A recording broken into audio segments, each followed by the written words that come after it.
சிலர் நம்பிட்டு அடுத்து விட்டுறீங்க. சூழ்நிலைக்கு அப்படி இல்லை. நம்பிக்கைனா யாக்கோவ மாதிரி கோல் மட்டும்தான் கையில் இருக்குது. கர்த்தர் நடத்துவேன் என்று சொல்லி இருக்கிறாரு. நடத்துகிற தேவன் பொய், நடத்துவேன் என்று சொன்ன தேவன் பொய் சொல்லுகிறவர் அல்ல, அவர் மனிதனும் அல்ல, அவர் நடத்துவார்.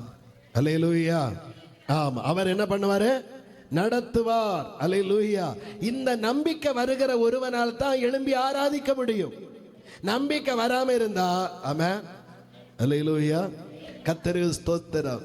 ஆமா, நமக்கு ஒரு ஜெபம் வராது, ஒரு ஆராதனை வராது, ஒரு ஒரு சூழ்நிலை வராது. கேட்டா எனக்கு கொஞ்சம் தேவை இருக்கு பாஸ்டர், அதனால கொஞ்சம் இந்த எக்ஸ்ட்ரா வேலை கூட ஆமே ஸ்தோத்திரம் வெள்ளிக்கிழமை கட் பண்ணிட்டு நான் என்ன பண்றேன்?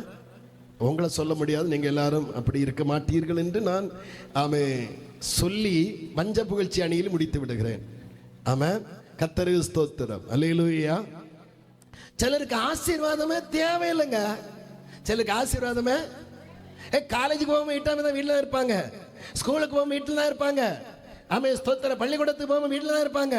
ஆமே ஸ்தோத்திரம். வேலைக்கு போக வீட்டில் தான் இருப்பாங்க. எங்க கொண்டு வைக்க பாஸ்டர் ஆசீர்வாதம்? உள்ள செல்வெல்லாம் நிறைஞ்சு, உள்ள அண்டா எல்லாம் நிறைஞ்சு, இது எங்க கொண்டு வைக்க?